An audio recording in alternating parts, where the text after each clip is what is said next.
Vader, aan U alle eer, lof en heerlikheid vir 'n nuwe dag en 'n nuwe week wat vir ons voorlê.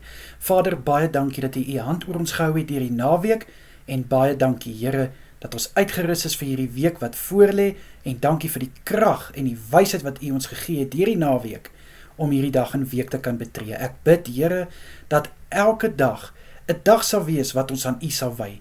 Liewe Here, mag ons sukses en voorspoed behaal in ons arbeid. Ek bid, liewe Here, om vir ons te vul met krag en met wysheid.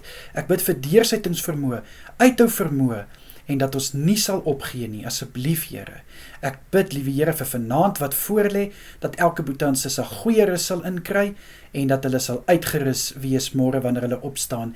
Vir die wat werk, liewe Here, bid ek, dat U vir hulle asseblief sal vul met krag, liewe Here. Ek bid dat hulle versterk sal wees.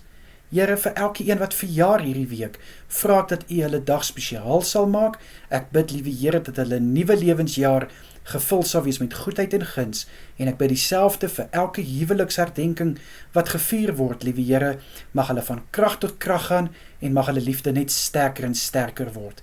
In Jesus naam. Vader, beskerm asseblief elke boete en sissa deur hierdie week, en ek bid dat U asseblief elkeen sal veilig hou vanaand. In Jesus naam is dit my gebed. Amen en amen.